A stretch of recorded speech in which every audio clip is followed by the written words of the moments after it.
నమస్తే అండి. 3 రాజ్యసభ సీట్లకి ఖాళీలు ఏర్పడ్డాయి. ఆ ఖాళీలకు నోటిఫికేషన్ వచ్చింది. త్వరలోనే ఆ ఎన్నిక జరగబోతోంది. అయితే ఎవరు ముగ్గురు రాజ్యసభ సభ్యులు అనేటువంటిది ఇప్పుడు ఆంధ్రప్రదేశ్ రాష్ట్ర రాజకీయాల్లో చర్చనీయాంశమైంది. దాంట్లో 3 తెలుగుదేశం పార్టీనే పోటీ చేస్తుందా, లేదా జనసేనకు బీజేపీకి ఏమైనా అవకాశం వస్తుందా లేదా అనేటువంటిది రాజకీయ వర్గాల్లో జరుగుతున్నటువంటి చర్చ. ఇక్కడ విషయం ఏంటంటే ముగ్గురు కూడా బీసీ సామాజిక వర్గానికి సంబంధించిన వ్యక్తులు రాజీనామా చేస్తే ఇవి ఖాళీలు ఏర్పడ్డాయి. మోపిదేవి వెంకటరమణ, బీద మస్తానరావు, ఆర్ కృష్ణయ్య, ఈ ముగ్గురు కూడా బీసీ సామాజిక వర్గానికి సంబంధించిన వ్యక్తులు.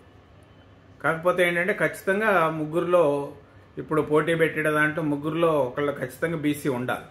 అంటే బీసీ సంబంధించినటువంటి రాజ్యసభ సభ్యుల రాజీనామాలో బీసీలకు కాకుండా ఓసీలకు ఇస్తే దాని తాలూకు కొంత వ్యతిరేకత వచ్చేటువంటి అవకాశం ఉంది. ఈ పరిస్థితుల నేపథ్యంలో జనసేన పార్టీకి ఒకటి ఖచ్చితంగా ఇవ్వాల్సిన పరిస్థితులు ఏర్పడవచ్చు. ఎందుకంటే జనసేన పార్టీలో నాగబాబు గారు అనకాపల్లి నుంచి బీజేపీ రిక్వెస్ట్ పైన వైదొలిగారు. తద్వారా అక్కడ పోటీ చేసి గెలవాల్సినటువంటి పరిస్థితి నుంచి ఆయన తప్పుకున్నటువంటిది. అంతేకాకుండా ప్రజారాజ్యం పార్టీలో చిరంజీవి గారికి కానీ, జనసేన పార్టీలో పవన్ కళ్యాణ్ గారికి కానీ అండగా నిలబడి మొన్న 2024 ఎన్నికల్లో ఎన్నికల ప్రచారంలో కీలకంగా మారారు. పిఠాపురం నియోజకవర్గంలో పవన్ కళ్యాణ్ గారిని గెలిపించడం కోసం తీవ్రంగా కృషి చేసినటువంటి పరిస్థితి.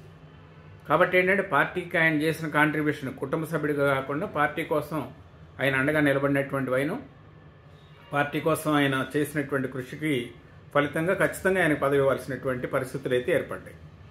దానిపైన పవన్ కళ్యాణ్ గారు నాగబాబు గారికి రాజ్యసభ సీటు కావాలని కోరొచ్చు, పట్టుపట్టవచ్చు.